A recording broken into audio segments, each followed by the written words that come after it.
queria convidar você a abrir a sua Bíblia em Gálatas, capítulo de número 5.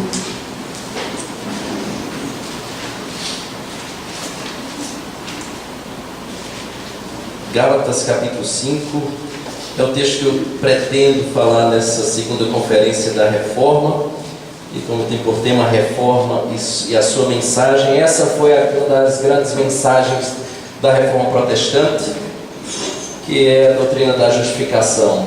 Na verdade, Lutero, quando se depara com Romanos capítulo 1 e olha para a concepção de que o justo viverá pela fé, ele tira um grande peso das costas.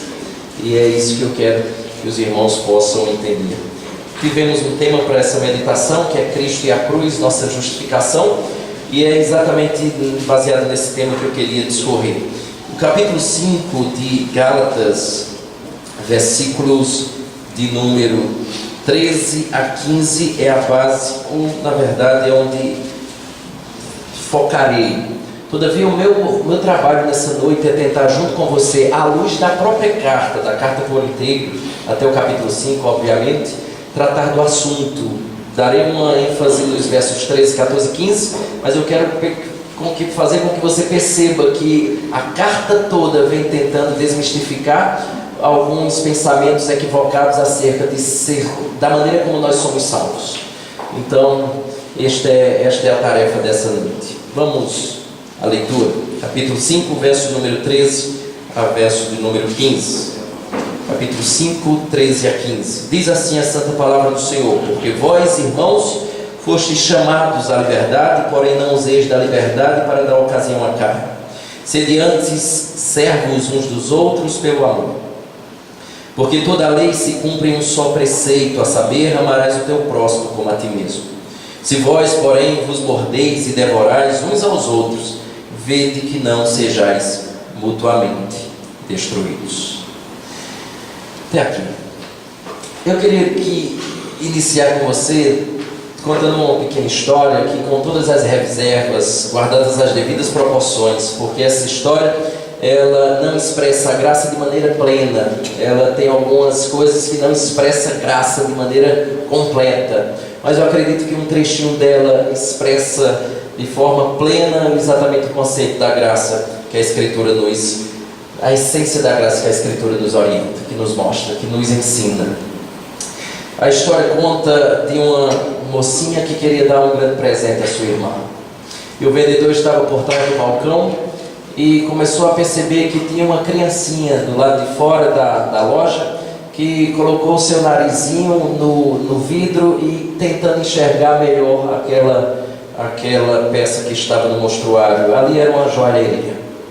E conta a história que os olhos daquela garotinha brilhavam quando estavam a observar um determinado objeto. Ela entra na loja, pede para que ela pudesse ver o colar de turquesa. Turquesa é exatamente aquela pedra azul, e o vendedor chega para ela e diz: eu posso pegar para você, mas qual o intuito de você querer um colar de turquesa? Ela rapidamente disse assim: não é para mim não, é para minha irmã. E eu quero dizer para o senhor, comprando, eu quero que o senhor faça um pacote bem bonito. O dono da loja ficou meio desconfiado, sem saber exatamente como proceder na situação, e perguntou o seguinte: quanto é que você tem de dinheiro para comprar esse colar? Sem hesitar, ela tira do bolso uma espécie de lenço ou de meia, todo amarradinho, e começou a desfazer aqueles nós, e colocou sobre o balcão lá algumas moedas e poucas cédulas que tinham lá dentro. Ele disse assim: isso dá, moço? E o moço começou a pensar, e ela disse assim: deixa eu contar a história para o senhor. É que eu queria dar à minha irmã mais velha esse presente. E desde que a nossa mãe morreu, é exatamente ela que cuida de nós. Ela não tem tempo para ela, todo o tempo que ela tem é dedicado para nós. É aniversário dela amanhã. Os seus olhos são azuis. E a cara dela, esse colar. Ela vai ficar muito feliz. Eu vou fazer uma maldade com você nessa noite. Eu não vou contar o fim da história, que você está ansioso para saber. Eu vou deixar para contar no fim. E aí, porque se o sermão não for tão bom, você fica pelo menos pela história, para saber o final da história. Escute só. Em toda a religião que você conhecer, você sempre encontrará uma coisa chamada mérito. Você sempre vai perceber que alguém faz algo, ou você faz algo para tentar compensar as coisas ruins, faz coisas boas tentando compensar as ruins, a fim de que nesse jogo da balança as coisas boas suplantem as ruins e assim você possa ser salvo, para onde você for. Para você se salvar, você sempre precisa fazer isso, boas ações. Todas as religiões que você vai buscar, vai ser exatamente essa temática. A única exceção é exatamente o cristianismo. Aqui é o único lugar em que você escuta sobre uma coisa chamada graça. Você não encontra essa palavra graça em qualquer religião que você possa pesquisar. Porém, muitas vezes nós ainda queremos adicionar algumas coisas à graça e você vai perceber que a doutrina da justificação pela fé, que denunda ou que deriva da graça divina, a gente não precisa colocar nada dentro desse pacote. Eu quero falar exatamente sobre isso e mostrar esses dois lados que devem ser evitados. Uma tentativa de adicionar a graça e o outro lado da moeda, não entender essa graça ou essa justificação e viver de maneira libertina, viver de maneira com a qual nós não temos um compromisso de viver uma vida santa, uma vida pautada nos ensinamentos do Senhor. Isto posto, eu queria que você pensasse junto comigo uma coisa. Os Gálatas derivam o seu nome exatamente dessa região chamada Galácia, por isso Gálatas. E você vai perceber que aqueles que compunham essa região não eram meramente desse local especificamente. A Galácia, melhor dizendo, não era apenas uma cidade, mas uma região. E quando você olha a primeira viagem missionária do apóstolo Paulo, expressa em Atos capítulo 13, bem como 14, você vai perceber que Paulo começa a plantar igrejas. Você vai encontrar Paulo plantando igrejas numa cidade chamada Antioquia, Icônio, Listra, Derbe, que eram as cidades que faziam parte dessa região chamada Galácia. E é aí que Paulo escreve essa carta para informar e orientar as pessoas dessas cidades acerca exatamente da doutrina pela justificação, ou da doutrina da justificação pela fé. Tanto é que essa preciosa carta defende tanto essa doutrina, que o apóstolo, que o grande reformador Martinho Lutero, ele disse exatamente assim: Gálatas é a minha epístola, exatamente pelo fato dela defender de forma asseverada a doutrina da justificação. Ele dizia que Gálatas foi uma das mais utilizadas cartas por ele ao lado de Romanos, para compreender de maneira clara a doutrina da justificação pela fé. O tema central da carta é exatamente esse, você vai perceber nessa trajetória que a gente vai fazer. Uma outra coisa que eu queria destacar era que esse documento que nós temos, se alguns teólogos, comentaristas estão certos, como por exemplo um conhecido vosso, que é o presbiteriano Augusto Nicodemos, Tiago seria o primeiro documento, ou o documento mais antigo do Novo Testamento, e Gálatas seria o segundo documento mais antigo do Novo Testamento. O que é que eu quero dizer com isso? O que é que isso tem? Qual é a relevância que isso tem para a nossa exposição dessa noite? É que simplesmente esta verdade que está sendo apresentada aqui na carta aos Gálatas, ela já era crida, pregada e conhecida entre os cristãos desde o início da história da igreja no Novo Testamento. Então, o fato de ser o segundo documento mais antigo do Novo Testamento nos traz a concepção de que já se pregava, já conhecia, já se cria nessa verdade, e por isso é extremamente oportuno a gente pensar nisso. Só que tem um problema. Essa doutrina estava sendo atacada por alguns homens ou um grupo chamado de judaizantes. E antes de começarmos a nossa jornada em Gálatas, deixa eu apresentar a você o grande ataque dos judaizantes. Assim sendo, abra sua Bíblia em Atos capítulo número 15, versículo de número 1 e 5. E eu quero levantar os dois pontos que aqui os judaizantes acusavam a Paulo e a muitos que estavam simplesmente crendo em Cristo por meio da fé e apenas em Cristo. O ataque deles era exatamente esse aqui. Atos capítulo número 15. Lendo isto, a gente retorna para Gálatas 1.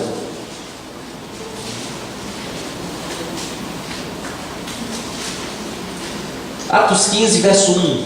Olha o que diz. Presta atenção, porque às vezes a gente faz a mesma coisa, imperceptivelmente a gente age da mesma maneira. Olha Atos 15, 1. Alguns indivíduos que desceram da Judeia ensinavam aos irmãos, vejam o ensino deles: se não vos circuncidardes segundo o costume de Moisés, não podeis ser salvos. Primeiro ensinamento: se você não se circuncidar, você não vai ser salvo. Perceba, de forma muito sutil ele está dizendo assim: não é suficiente apenas Jesus, é preciso você circuncidar-se. Se isso não ocorrer, você não tem como ser salvo. Segundo o ensino que os judaizantes levantaram, está no verso número 5. Olha o que ele diz, versículo 5 de Atos 15. Insurgiram-se, entretanto, alguns da seita dos fariseus que haviam crido, dizendo: é necessário circuncidá-los e determinar-lhes que observem a lei de Moisés.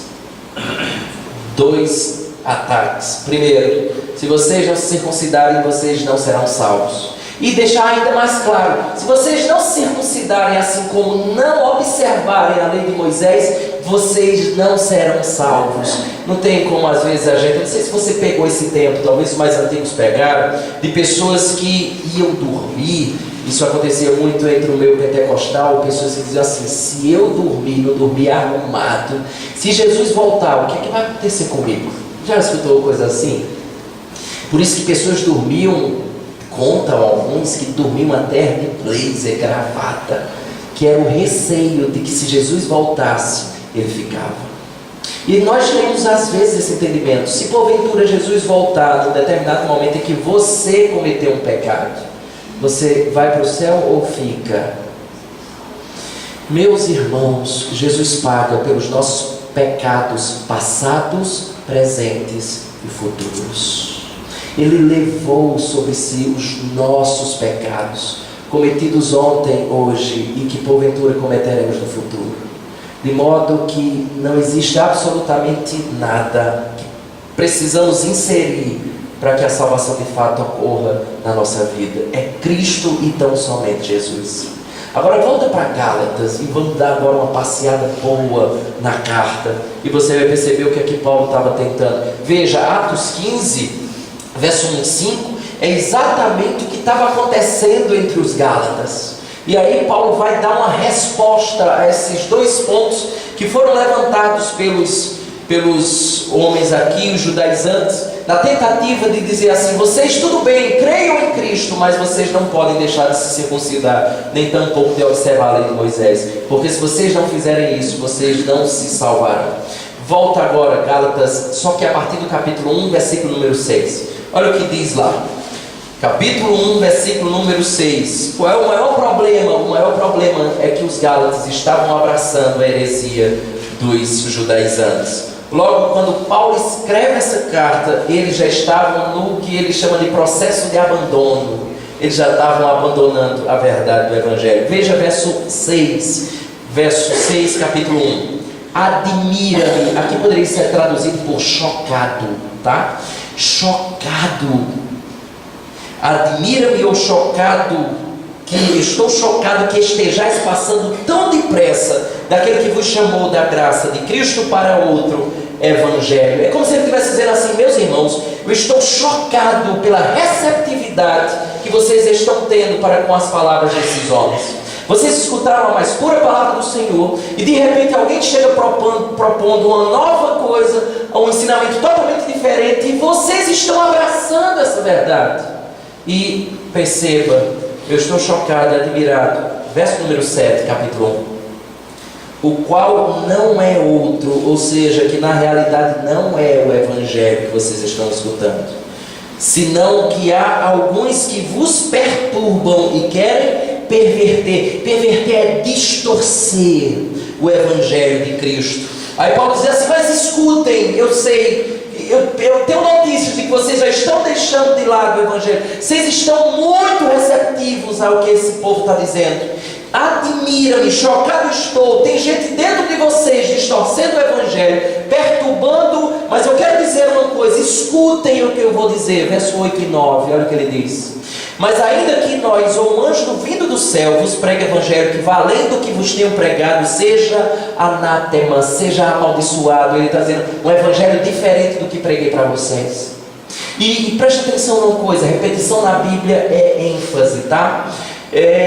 Você sempre vê Jesus mais ou menos assim: em verdade vos digo. A questão é, eu quero que você preste muita atenção no que eu quero dizer. Por isso a repetição. E veja o que ele faz no verso 9. Ele repete o que disse. Assim como já dissemos e agora repito: se alguém vos prega o evangelho que vá além daquele que recebeste, seja anátema, seja amaldiçoado. Se alguém prega evangelho diferente, seja amaldiçoado. E é como se Paulo estivesse dizendo aqui: eu sei que os judaizantes estão querendo circuncidar muito de vocês. Eu sei que os judaizantes estão dizendo que se vocês não observarem a lei de Moisés, vocês não serão salvos. Eu sei que eles estão inserindo esse falso ensino dentro da igreja da Galácia. Mas eu quero dizer uma coisa bem clara a vocês. Eu quero deixar uma coisa muito explícita. Agora pula para o capítulo 2, verso 16. Eu quero deixar isso bem explícito. Palavras do apóstolo Paulo. Presta atenção nisso aqui. Verso 16: sabendo contudo que o homem não é justificado por obras da lei, e sim mediante a fé em Cristo Jesus. Também temos crido em Cristo Jesus, para que fôssemos justificados pela fé em Cristo, e não por obras da lei, pois por obras da lei ninguém será justificado. Sabe o que Paulo está dizendo aqui? Vocês querem viver pela lei? Eu vou avisar de antemão, coisa que eu já falei para vocês no evangelho que eu tenho pregado: ninguém será justificado, isto é, declarado justo diante de Deus pela lei. Se vocês acreditam na justificação pela lei, vocês anulam a graça de Deus. E é como se a morte de Jesus fosse totalmente desnecessária para vocês. Para que Jesus morreu então, se nós podemos ser salvos por meio da obediência à lei, assim como pela circuncisão? Vocês fazem da morte de Cristo algo totalmente desnecessário. E é isso que ele deixa claro a partir do verso 21, capítulo 2, 21. Não anulo a graça de Deus. Paulo está dizendo assim: eu não anulo, mas vocês, quando agem assim, vocês anulam a graça de Deus. Pois se a justiça é mediante a lei, segue-se que morreu Cristo em vão. É como se Paulo dissesse assim: é isso mesmo que vocês estão querendo dizer? Quando vocês querem viver pela lei, e quando vocês desejam a circuncisão para a salvação, vocês estão dizendo assim: que Cristo morreu em vão. É isso que vocês querem dizer? Escutem, nem no passado foi assim. Que a gente às vezes fica naquela dúvida, né? Jesus veio, ok, a gente deposita fé em Jesus que veio, mas aquela turma lá do Antigo Testamento que Jesus não tinha vindo, como é que eles eram salvos? Era pela lei? Presta atenção que Paulo está dizendo assim: nem no Antigo Testamento a coisa acontecia assim, né? Nem lá atrás. E agora você dá um salto comigo para o capítulo 3. Capítulo 3, verso 6. Veja, ele diz assim: nunca foi pelas obras da lei. Veja o exemplo que eu quero dar a vocês, e todo aquele povo da Galácia conhecia esse rapaz aqui. Versículo 6, capítulo 3. Olha o que ele diz: é o caso de Abraão, que creu em Deus, e isso lhe foi imputado para a justiça. Ou seja, ele está dizendo assim: meus irmãos, nem Abraão, nosso pai na fé, foi assim para com ele. Abraão não foi salvo pela circuncisão. Abraão não foi salvo pela observância da lei. Abraão foi salvo porque creu em Deus, e isso lhe foi imputado por justiça. Se você quer viver pela lei, deixa eu falar algo claramente para você. Lembre-se de uma coisa: você precisa ser perfeito. Não pode quebrar uma única vez a lei, porque se você quebrar a lei uma única vez, você já se torna condenado pela própria lei. E é por isso que você lembra muito bem, né, que por 10 pecados Adão e Eva foi expulso do paraíso. Não foi assim? Claro que não. Só foi necessário um único pecado. Por quê? Porque aquele que quebra a lei uma única vez sequer, uma única vez é suficiente para que ele receba da punição de Deus, porque Deus é puro, Deus é justo.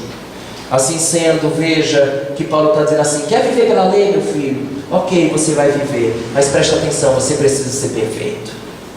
Capítulo 3, verso 10. Olha o que ele diz: Todos quantos, pois, são das obras da lei estão debaixo de maldição, porque está escrito: maldito todo aquele que não permanece em todas as coisas escritas no livro da lei para praticá-las. E é evidente que pela lei ninguém é justificado diante de Deus, porque o justo viverá pela fé. Meus irmãos Gálatas, nós vivemos pela fé em Cristo, porque Ele nos resgatou da maldição. Por que é maldição o termo que Paulo usa aqui? Porque quando nós quebramos a lei de Deus, nós estamos debaixo da sua punição.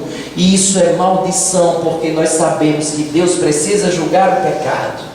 E nesse sentido, aqueles que quebram o pecado estão debaixo da maldição da lei.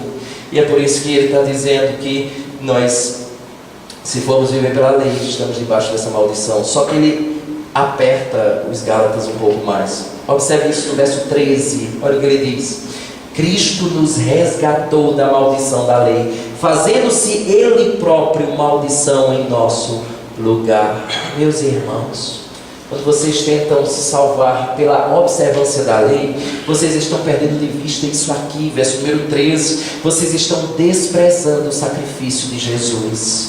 E pior, vocês não estão compreendendo o propósito pela qual Deus estabeleceu a sua lei. O propósito pelo qual Deus criou a lei era exatamente para isso aqui, verso 24. De maneira que a lei nos serviu de aio. Aio é a palavra grega chamada paidagogos, exatamente de onde vem as nossas palavras pedagogo, pedagogia. E é interessante porque paidagogos era um servo naquela época de Paulo, responsável pelos cuidados e educação dos filhos dos senhores. Era obrigação do paidagogos acompanhar aquelas crianças nas brincadeiras, conduzi-los para a escola pública. Eles exerciam uma espécie de supervisão constante para com os filhos daqueles senhores. E eles estavam ali apostos para cuidar do comportamento, assim como da segurança. De maneira que é interessante, mas uma tradução bem literal da palavra aio aqui pode ser uma pessoa que conduz uma criança.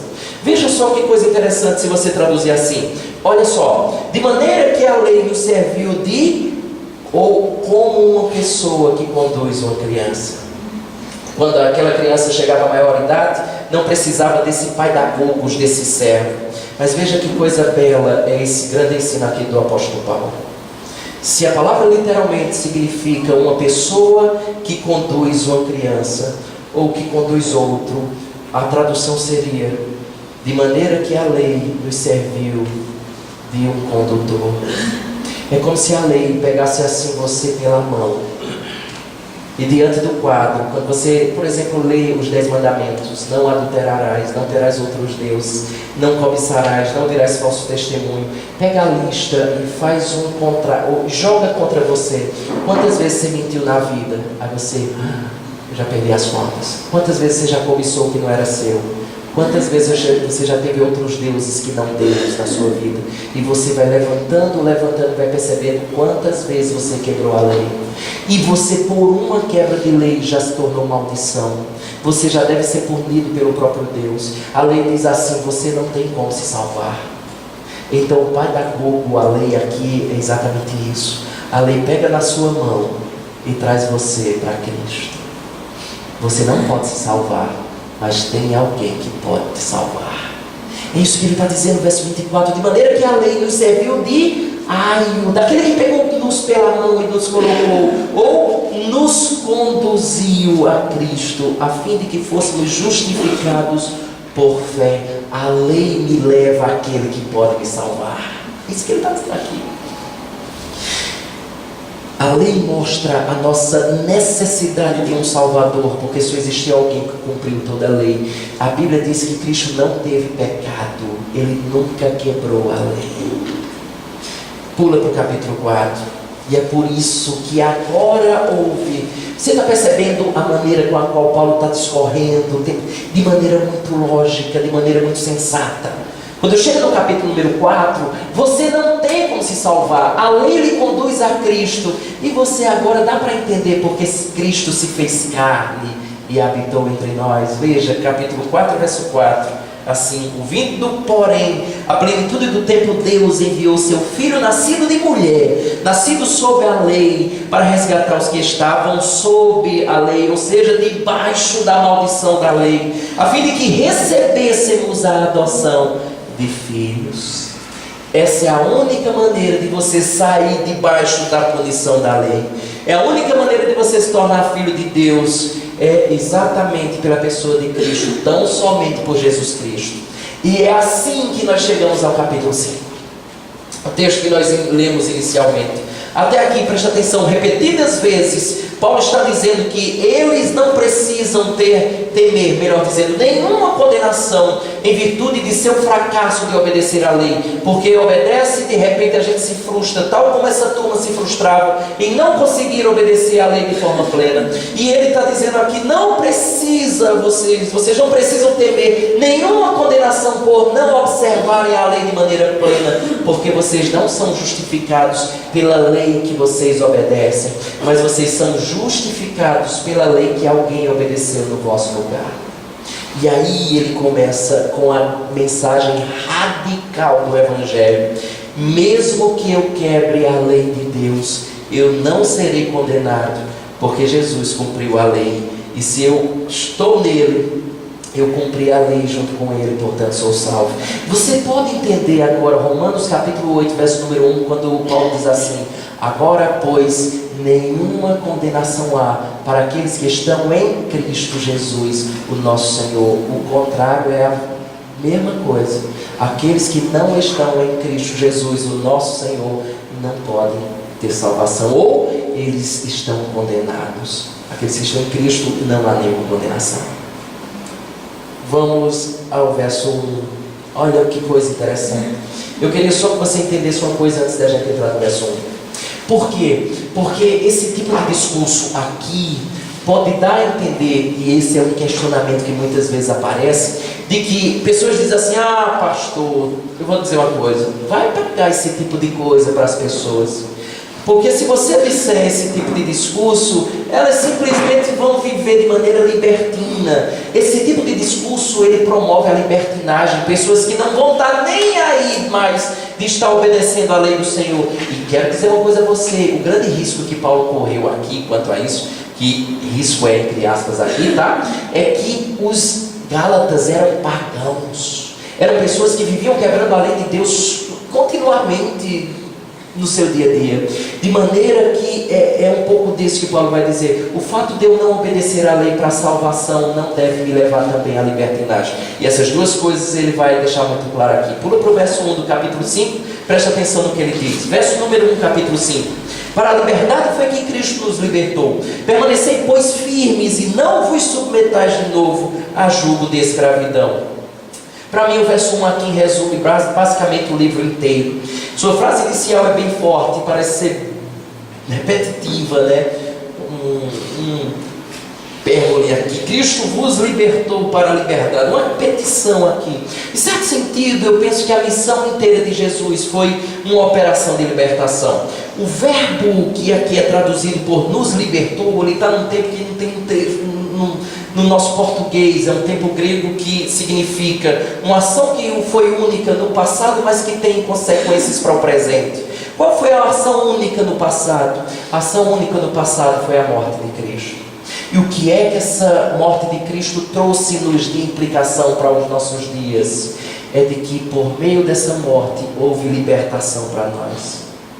Verso número 1, presta atenção numa palavra que ele usa aqui: não vos submetais de novo. Para mim essa de novo aqui é uma chave extremamente oportuna para você entender o que ele está querendo dizer.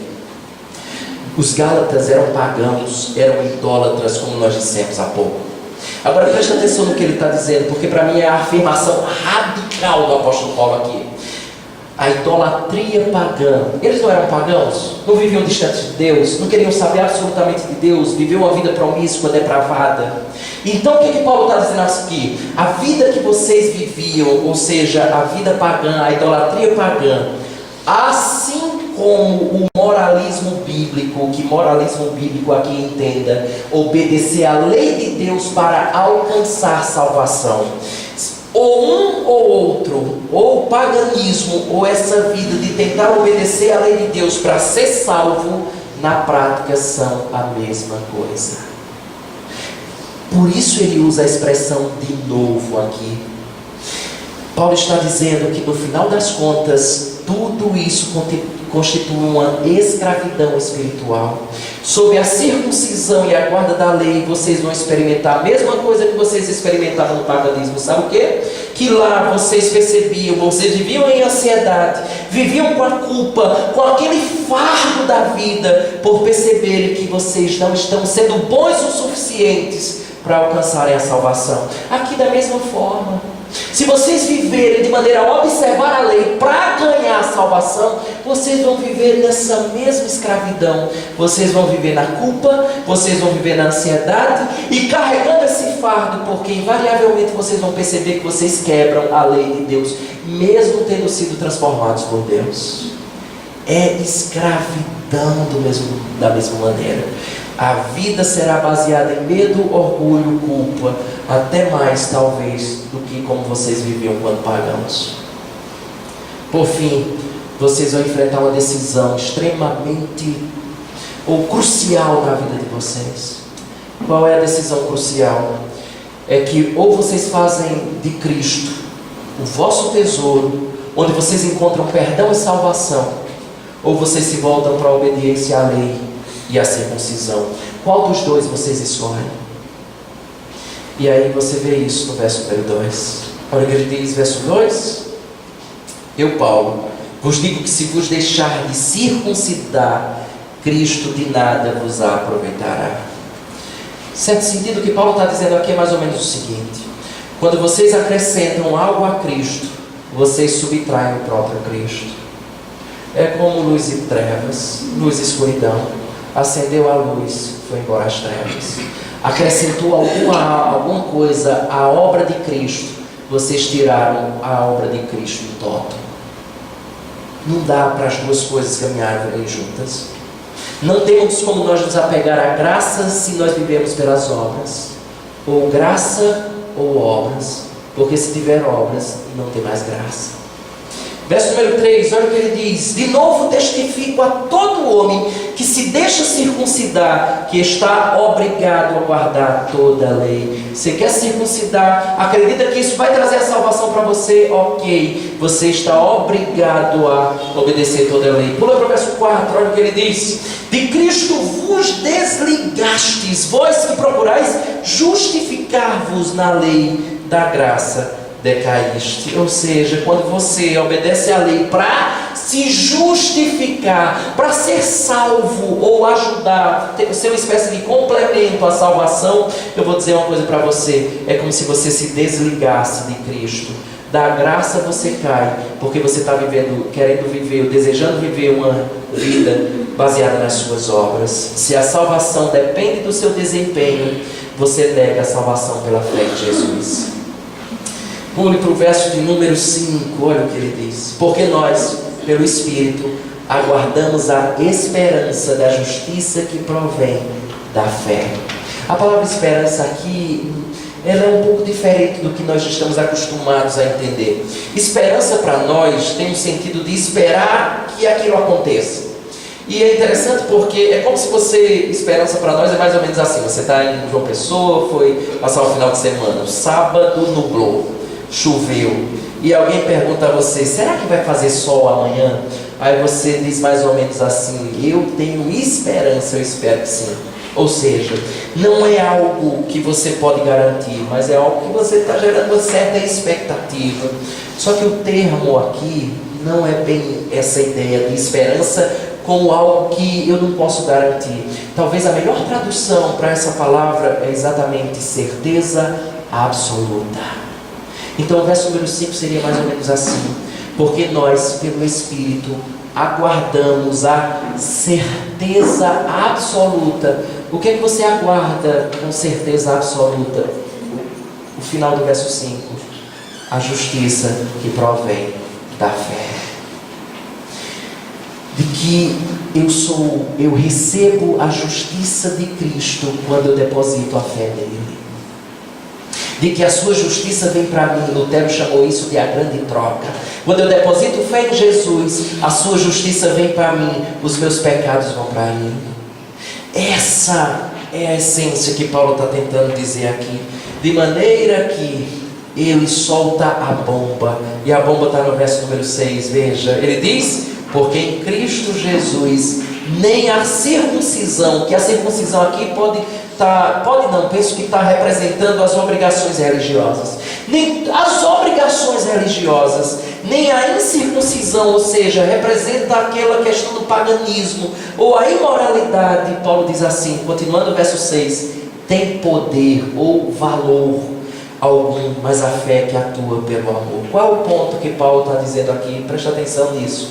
Paulo está dizendo assim: nem a religiosidade, nem a falta dela estabelece uma relação com Deus.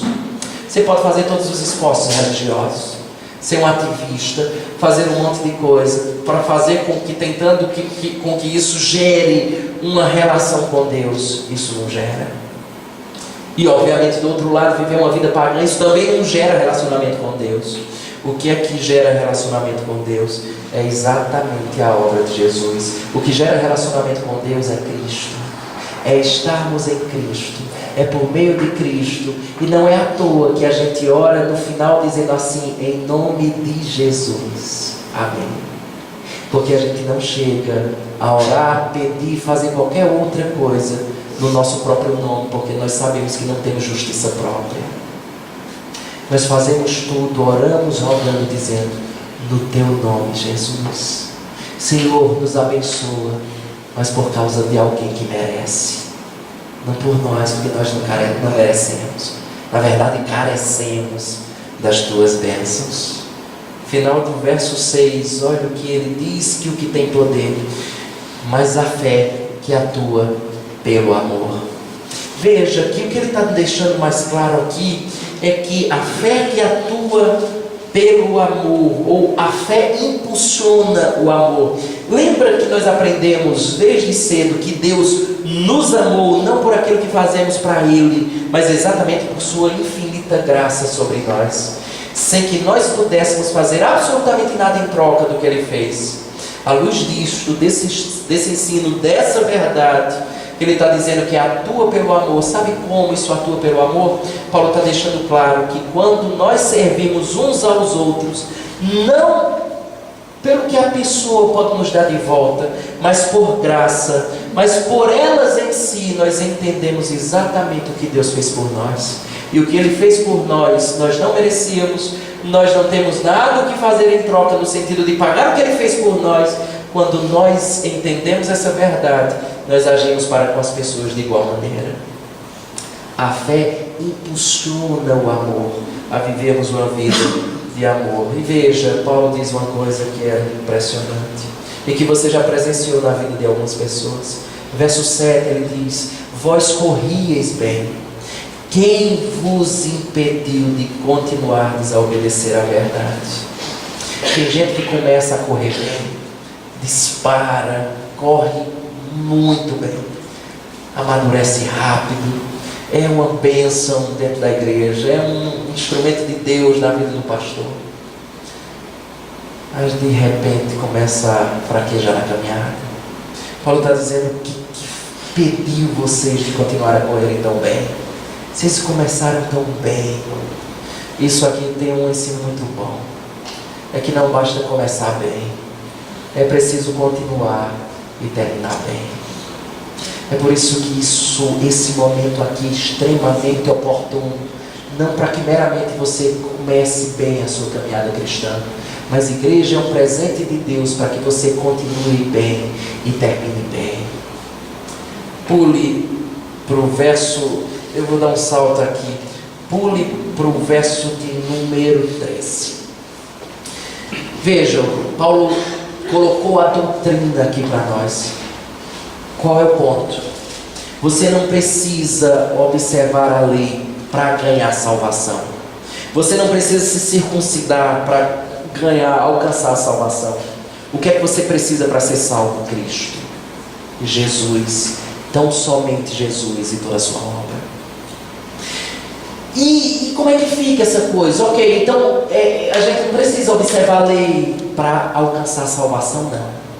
Para conquistar a salvação, não. Mas por outro lado, Paulo vai dizer, se você realmente depositou a fé em Jesus, e isso é verdadeiro, eu quero dizer para você, que a sua vida não vai ser de libertinagem. A sua vida vai ser exatamente em obedecer a Deus. O que vai caracterizar a sua vida é a obediência a Deus. Veja isso, verso de número 13, primeiro ponto, tá? Não há libertinagem. Verso 13, porque vós, irmãos, fostes chamados à liberdade. O que Paulo está querendo dizer a liberdade? Está vinculado a tudo que nós já vimos, verso 1, verso 8. Verso número 1, ele diz, para a liberdade foi que Cristo nos libertou. Capítulo 3, verso 3, nós dissemos que Cristo nos resgatou da maldição da lei. Por que maldição? Porque cada vez que eu quebro a lei de Deus, eu me ponho debaixo de maldição, porque Deus vai punir o pecado. Deus é justo e a maldição vem. Verso número 13 do capítulo 3, nós vimos que Paulo disse assim: Jesus se fez maldição em nosso lugar. O que você receberia, Jesus recebeu no seu lugar.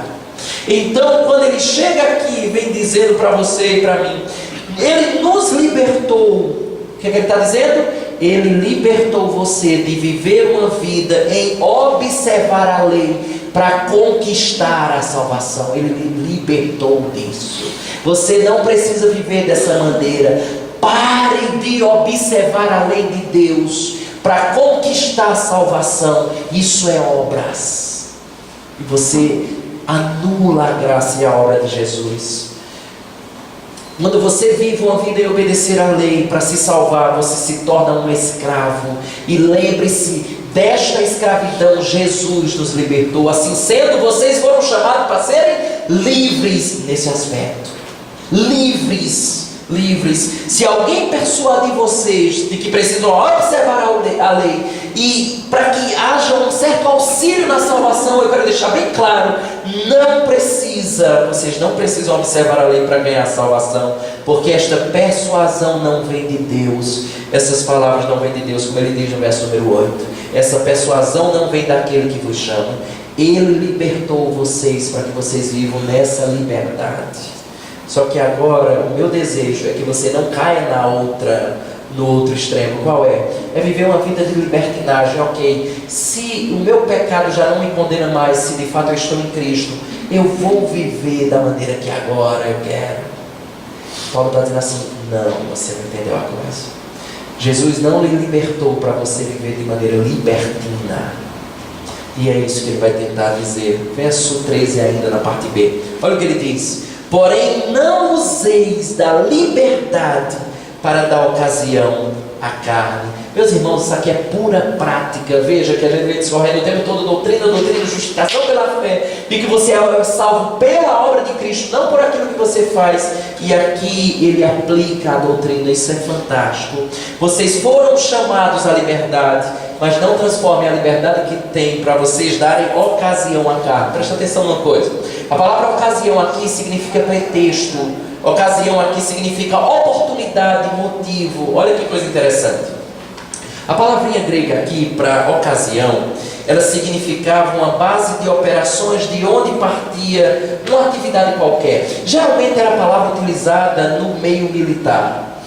Quando ela era utilizada no meio militar, ela era utilizada como uma base de operações, de onde era lançado um ataque, uma ofensiva. Imagina isso. Você tem uma base militar e de lá tudo era planejado. E era exatamente daquele local que partia um ataque contra o exército inimigo. Essa é a palavra que Paulo está usando aqui. Portanto, significa um lugar vantajoso onde você tem uma oportunidade, você deve aproveitar. Agora preste atenção na maneira como ele está dizendo. Qual é a ideia aqui?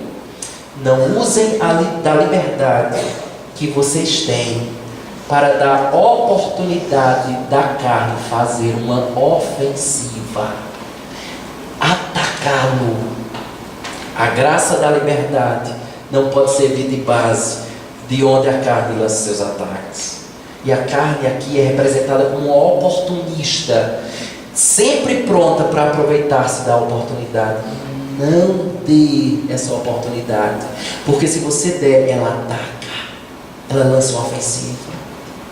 Mime as oportunidades dela. Não use a liberdade que você tem para dar a oportunidade. E vale salientar que Paulo é bem específico aqui. E isso que me chama muita atenção. Por quê? Porque invariavelmente a gente até escreve para as pessoas, quer mandar algumas coisas e quer exortar ou admoestar um irmão que está fazendo algumas bobagens. A gente manda o capítulo 5, os frutos do Espírito. O irmão perdeu a cabeça, fez uma bobagem, a gente escreve: mas os frutos do Espírito são amor, mansidão, longanimidade, domínio próprio. Mas preste atenção no que Paulo está dizendo aqui. A minha palavra de dizer que ele é bem específico é porque é exatamente no capítulo 5 que ele discorre sobre algumas coisas. Jogue os seus olhos no verso número 19. Olha o que ele diz no versículo número 19. Olha a especificidade do apóstolo Paulo aqui. Verso 19: ora, as obras da carne são conhecidas e são prostituição, impureza, lascívia, idolatria, feitiçarias, inimizades, porfias, são rivalidades, tá? Ciúmes, iras, discórdias, dissensões, é falta de acordo, facções, que são separações, invejas, bebedices, glutonarias e coisas semelhantes a estas, a respeito das quais eu vos declaro, como já outrora vos preveni, que não herdarão o reino de Deus os que tais coisas praticam. Olha que coisa forte, prática pura. Sabe o que ele está dizendo? Preste atenção. Quando você usa da liberdade que você tem no Evangelho, de quê? De que você não precisa observar a lei para conquistar a salvação, e usa disso para viver de maneira em inimizade, em lascívia, em impureza, em prostituição, em idolatria, em feitiçaria. Deixa eu dizer uma coisa para você. Você simplesmente está vivendo uma vida que caracteriza aqueles que não herdarão o reino de Deus. Esse é o tipo de vida das pessoas que não vão herdar o reino de Deus. Veja uma coisa impressionante que eu não sei se você já percebeu, mas é interessante que a maioria dos pecados aqui relatados pelo apóstolo Paulo pertence à categoria das relações interpessoais. Já percebeu? Verso número 20: inimizades, porfias, que são rivalidades, ciúmes, iras, discórdias, dissensões, falta de acordo, facções, que são divisões. O que é que isso sugere? Isso sugere que os Gálatas eram inclinados a cair em pecados que envolvem relações interpessoais. Parece que a coisa não estava muito assim lá. Parece que não havia tanta comunhão, por isso que Paulo lança essa pedra. Ok, mas qual é o caminho para usarmos a liberdade de maneira correta, de maneira lícita? Ele responde no final do verso 13. Olha o que ele diz no final do verso 13: sede antes servos uns dos outros pelo amor. Ele está dizendo assim: não briguem uns com os outros, amem uns aos outros. E aqui eu queria chamar a sua atenção para uma das coisas mais belas dessa passagem. Sabe por quê? Eu não sei se você notou, mas ele usou uma expressão aqui chamada servos. A raiz da palavra servos aqui é exatamente a palavra escravo. Olha que coisa maluca agora. Escravo parece ser uma contradição aqui.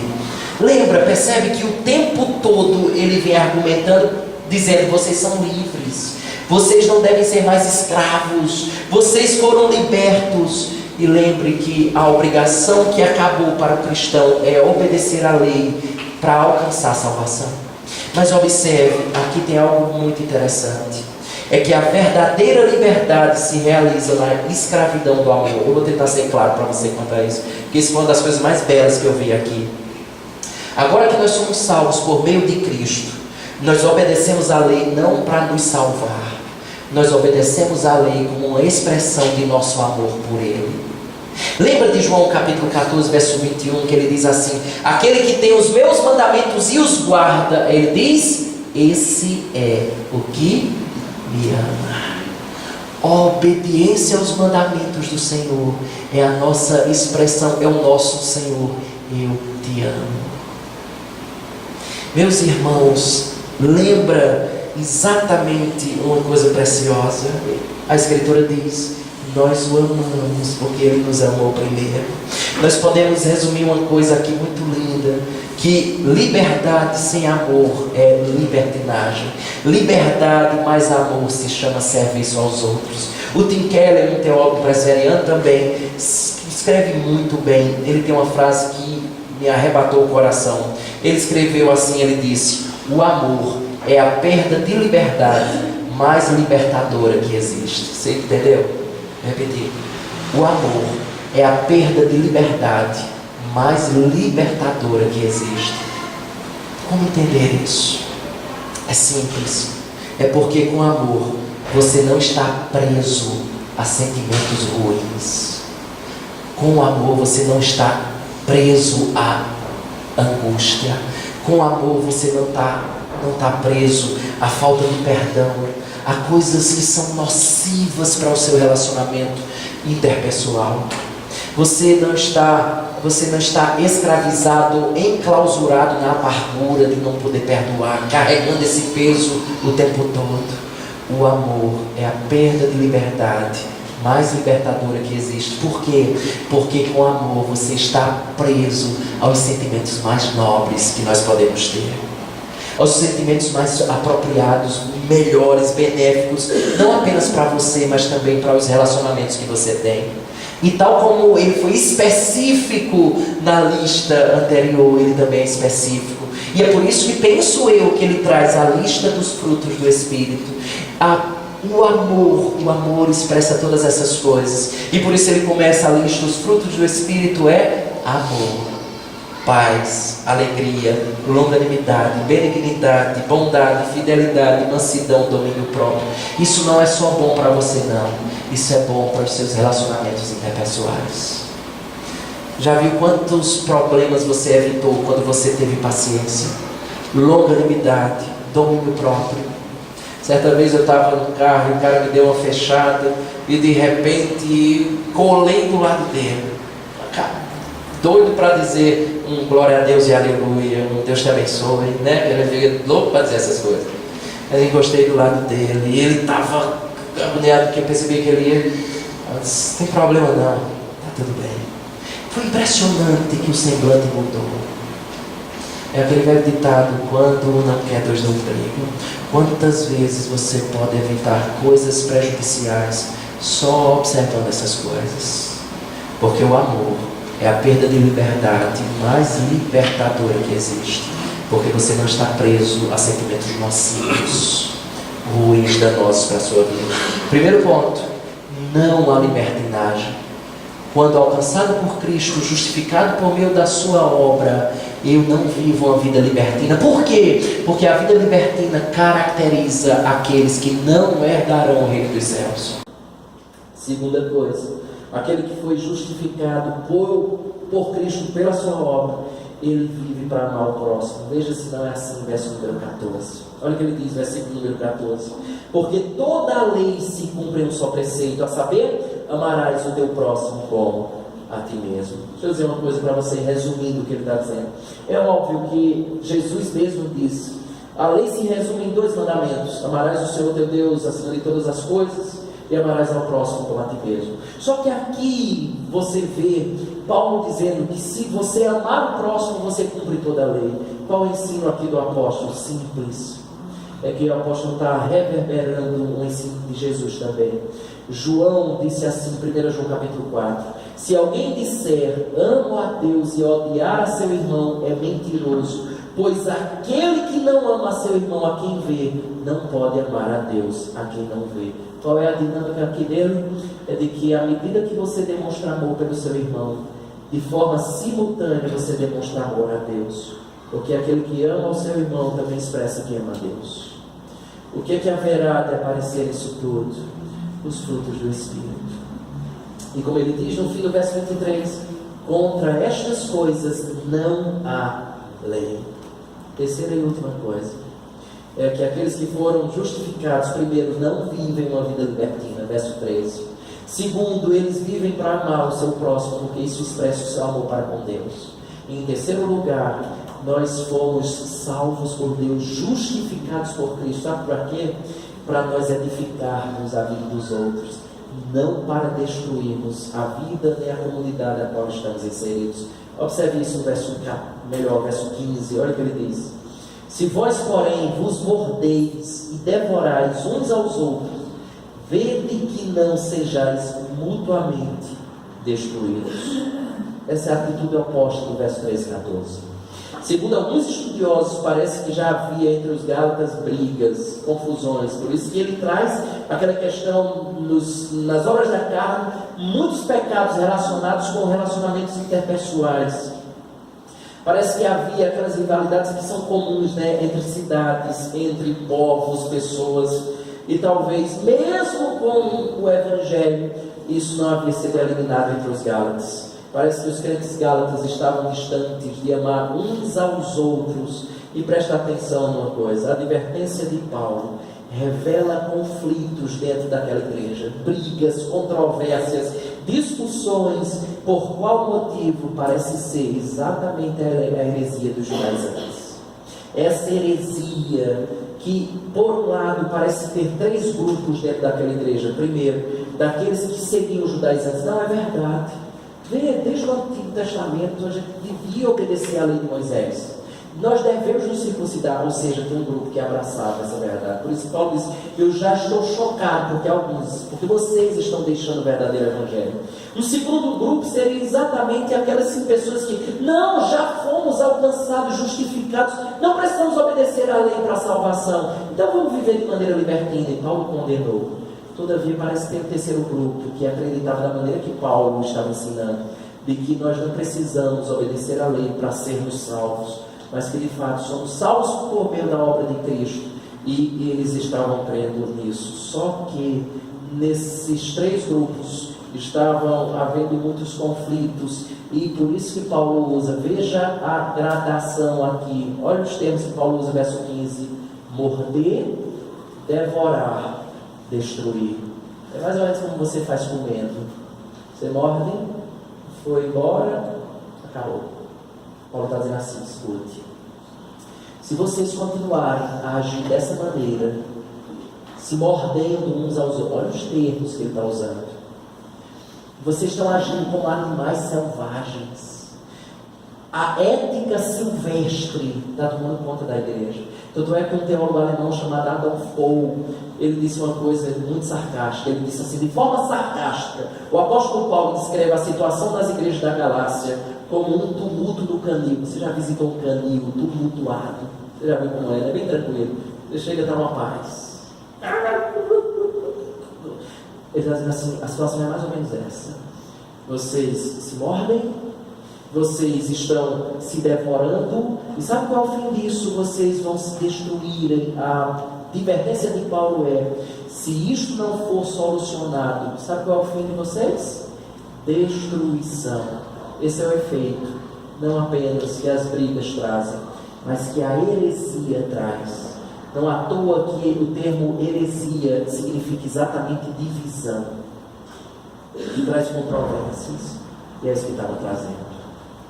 Se eu extrair rápidas 3 lições e a gente encerra a nossa meditação dessa noite. A primeira delas é que toda divisão é fruto de heresia, mas toda heresia causa divisão. Então o ponto é: se existir divisão na igreja, talvez tenha um aroma, um cheiro de heresia. Presta atenção se não tem. Nem toda divisão é fruto de heresia, mas toda heresia causa divisão. Segunda lição que eu quero que os irmãos aprendam é dizer que você não seja um instrumento de destruição. A nossa luta na igreja deve ser por comunhão, paz e bem-estar da nossa comunidade. Deus nos chamou para isso. Se existir heresia, que seja extirpado. Se existir problemas de relacionamentos interpessoais, que sejam solucionados, resolvidos na base do amor. Nós somos irmãos, nós não somos animais selvagens. Isto é uma igreja, não é um octógono do UFC. Somos irmãos. 1 João capítulo número 13, verso 35, Jesus disse: nisto conhecerão todos que sois meus discípulos. Sabe como? Se tiverdes amor uns aos outros. A maneira mais explícita de nós demonstrarmos que de fato somos discípulos de Jesus é exatamente amando uns aos outros. E uma das coisas que mais nos distancia da ideia de discípulos de Cristo é quando nós não amamos uns aos outros. Escute, a sua briga, a sua desavença, a sua divisão, a sua falta de perdão, o problema que você não solucionou com seu irmão, se eles persistirem, é como se você estivesse engajado num trabalho de destruição da sua igreja. É isso mesmo que você pretende para ela? É isso que você pretende, é destruir a sua igreja? É isso que Paulo está dizendo aqui. Não à toa, Paulo usa a figura do corpo humano em 1 Coríntios capítulo número 12. Quando o corpo trabalha contra o próprio corpo, por exemplo, do câncer, o fim é exatamente a destruição.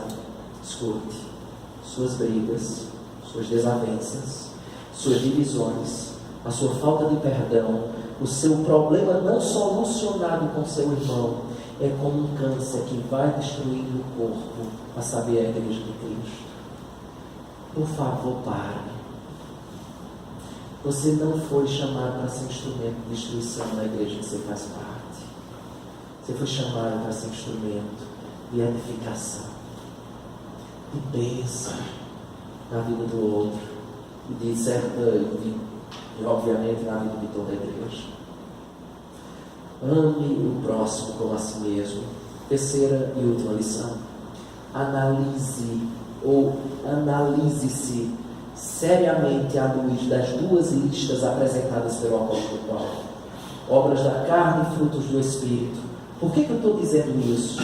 Porque uma vida na carne caracterizada pelas obras sem arrependimento indica que algo está errado.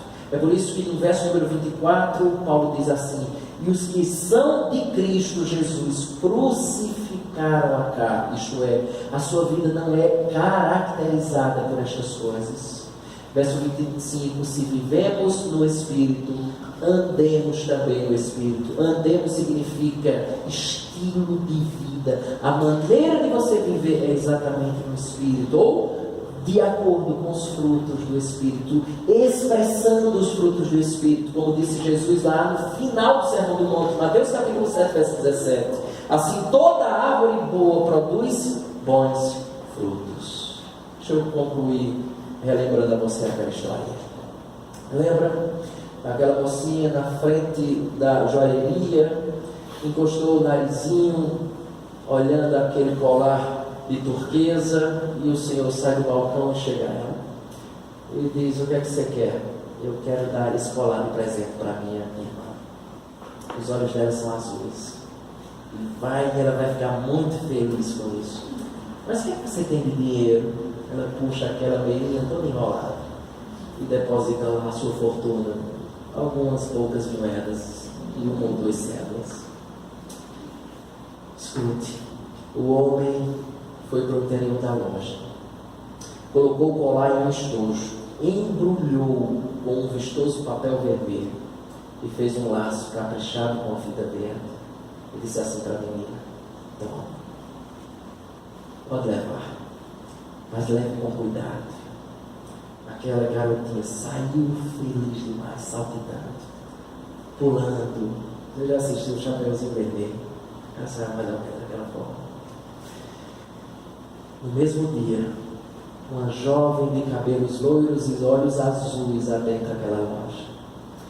Colocou sobre o balcão o já conhecido embrulho que era desfeito e perguntou: moço, esse colar foi comprado aqui? E o dono da loja respondeu: sim, senhor. E ela perguntou: quanto custou esse colar? O dono da loja falou assim: dona, questão de valores, isso sempre é algo muito confidencial entre cliente e loja. A moça continuou e disse assim: mas minha irmã, ela tem somente algumas moedas, ela não tinha um recurso para comprar um colar desse. Esse colar não é verdadeiro? E já que minha irmã não tinha condições, o homem tomou o estojo, refez o embrulho, colocou o laço com muito carinho, devolveu à jovem e disse as seguintes palavras: ela pagou o preço mais alto que qualquer pessoa pode pagar. Ela deu tudo o que tinha. Está pago. Você não precisa fazer nada, nem dar absolutamente nada. Seja apenas grata, porque a sua irmãzinha lhe ama demais. O silêncio encheu aquela loja. As lágrimas começaram a descer pela face emocionada daquela jovem, enquanto suas mãos tomavam um pequeno embrulho. Nem você, nem eu merecíamos, ao contrário da moça da história. Arranque tudo da história. Como eu disse, guardadas todas as devidas proporções. Arranque tudo da história e fique somente com isso aqui. Ele pagou o preço mais alto que qualquer pessoa poderia pagar. Ele deu tudo o que tinha. Está pago. Você não precisa fazer nada, nem dar absolutamente nada. Seja tão somente grato, porque o que Ele fez por você é uma demonstração de que Ele lhe ama demais. Baixe nossa cabeça e orar.